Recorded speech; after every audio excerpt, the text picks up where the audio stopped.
It began with a welfare check. A woman hadn't shown up to work in 3 days. Hello. Hi. How you doing, sir? Have you seen heard from your neighbor? No, not today.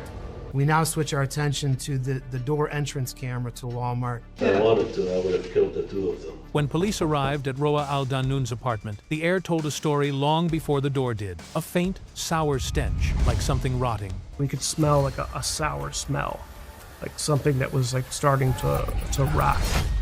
Okay.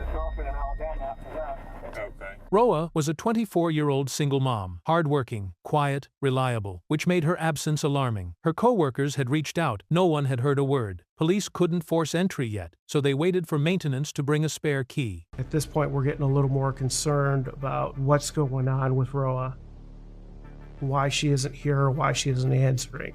Inside, the apartment was chaos. Her bedroom torn apart, her son's room, bags packed untouched, milk souring on the table, chicken left to rot on the stove. But no Roa, no child. It looked like stuff had been like thrown there intentionally, like in a hurry. Not yet.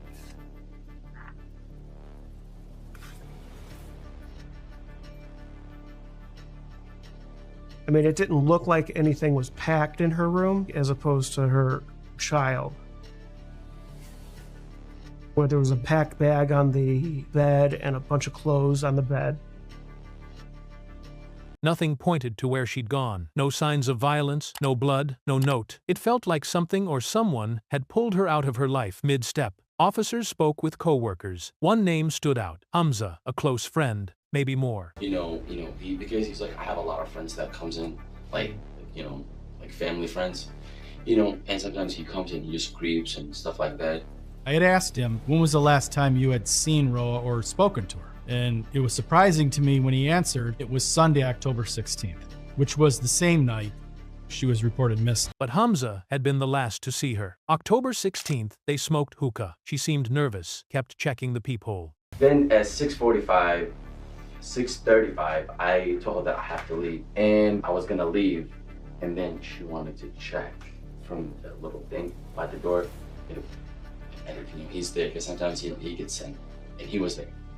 So like, she looks out the peephole and like from the little he's thing. in the hallway? Yeah. He was in the hallway. She could see. Yeah. Okay. Yeah, he was there. He meant Fahad Mohammed, her ex-husband. Roa had a protection order against him. Still, he followed her, watched her, intimidated her. Hello. Hi, Detectives from Lakewood. Is there someone in your human resources department we can speak to? We need to talk to. Okay, Richard White. We're looking for Fahad Mohammed Said. We're going to arrest you. You violated your temporary protection order. Yes. So you're under arrest. Okay? Do you have any weapons, anything sharp, knives? No. On October 25th, Fahad was taken into custody. Calm, unbothered, said Roa dropped their son off at his house the night she vanished. She came to my house. Why did she go to your house? She dropped off. Did she tell you where she was going? She was going to Michigan, to Detroit. Function, like a party. قالت لي ثاني يوم أنا جاي. And she said that she would be right back the following day. That story made no sense. Why would she leave her son with the man she feared, the man she was legally protected from? And detectives found something odd. Hamza said they smoked hookah that night, but the hose was missing. The device couldn't have worked. And that you went there to smoke hookah? Yeah. Did you bring a hookah? She has her own hookah. Okay, and describe it to me. It's a two-piece. Like a bowl, and then it goes a metal piece, and then it goes the head. And then it goes a hose. So, the hose? Yeah. We've been to her apartment. I found the hookah, but I didn't find the hose. And I didn't find a mouthpiece. So I'm just trying to figure this out. For somebody who's 22 to say, I went to the house to chill, smoke hookah, that to me means you're probably over there. Banging. We're a relationship. Okay. There's no relationship, zero, Okay. between me and her. I guarantee you on everything. There is absolutely zero. And, I do have a girlfriend, and we're getting married. So, let me ask you this. Go ahead. Is the concern that word of you being there would get out to your girlfriend? I mean, I don't care as long as you guys find her. But at the same time, I care about my reputation. That crack in Hamza's story didn't make him guilty, but it made him suspicious. He passed a polygraph, not enough to charge him. Phone records gave detectives their next lead, a call made near Roa's apartment during the disappearance. It led to another man, Ammar Sami, a friend of Fahad's. The day I'm focusing on is the 16th of October, the day that you were at work. 9:30 he left the work. Before that, Fahad called him. 7:30. Around 7:30 called. Yeah, he said, I'm here and I'm gonna be home in about 10 o'clock. I went to his house, close to his house, and like in the street, I called him and he came down. They went to like a convenience store to bring some cigarettes. Ammar said that the two part ways, and Ammar said that he went to Walmart. He claimed not to know where Roa was. If we find out that she is harmed, the people responsible go to prison.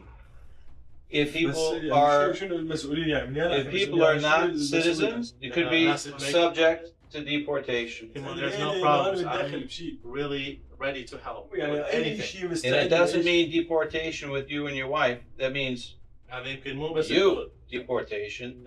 Wife stays here. I'm ready for anything if I'm involved. I'm ready for anything. But Walmart cameras said otherwise. We observe Ammar Sami's vehicle pull into the parking lot and park. At that point, we do observe two people exit his vehicle. We now switch our attention to the door entrance camera to Walmart. At that time, we did see both him and Ammar Sami, him being Fahad, enter the Walmart. And at that point, we observed Fahad remove a 6-foot digging shovel from the rack, and both him and Ammar Sami then proceeded to the checkout registers. Caught in a lie. Ammar claimed memory issues, but it was too late. He was arrested for obstruction. Still no Roa. Ammar Sami had lied to us. Warrant was obtained for him for obstructing justice and obstructing official business. We could now prove that, and he was placed under arrest. The breakthrough came from inside the jail.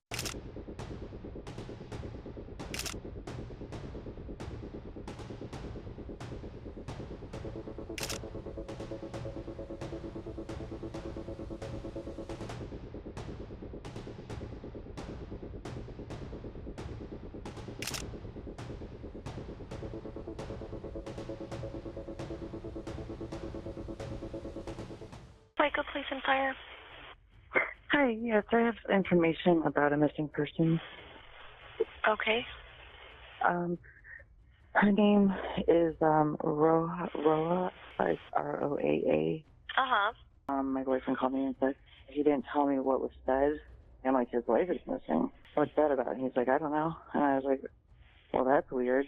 He's like, yeah. So then when he told me on Friday, because he's like, I'm getting a little nervous, this guy's getting paranoid or something like that. And I was like, okay.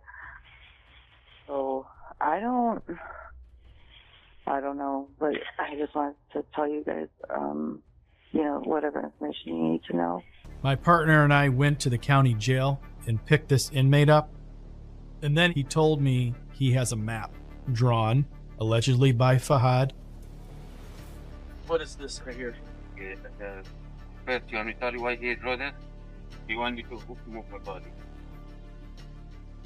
Where Fahad had buried Roa. That map took agents to a remote park. Hours of digging. And you ended up seeing the corner of a zipper to a, felt like it was a canvas bag.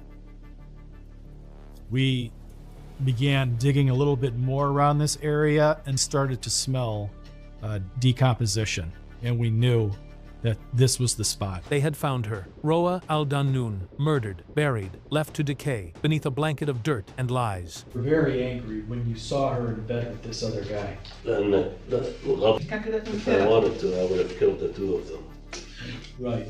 But he was gone when you went back up to her apartment. It seems more convenient to me that you would go back up to her apartment once that guy is gone and confront her there regarding what you had seen, since you were right there. Fahad told police he saw Roa with Hamza, claimed he recorded it, but the video never found. Just a lie to protect his ego. He jumps out of bed, he attempts to disarm her of the knife, and in doing so, he gets behind her and begins to choke her. At some point, she becomes unconscious and falls to the floor. I put her in a bag. So I ended up putting the bag in her car, took the shovel, took her to the park. I dug up a hole for about 2 hours, buried her. He claimed self-defense, said she had a knife, but no one believed that, especially not with his son, a toddler in the home, likely a witness to it all. January 18, 2018, Fahad pleaded guilty to involuntary manslaughter, kidnapping, and burglary. 25 years in prison, then deportation. Amar Sami was sentenced to 18 months for aiding the cover-up. Roa Al-Danoon built a life for her son, fought for peace, but the man she left behind came back for her. If you're still watching this, thank you for watching, and don't forget to subscribe for more true crime stories.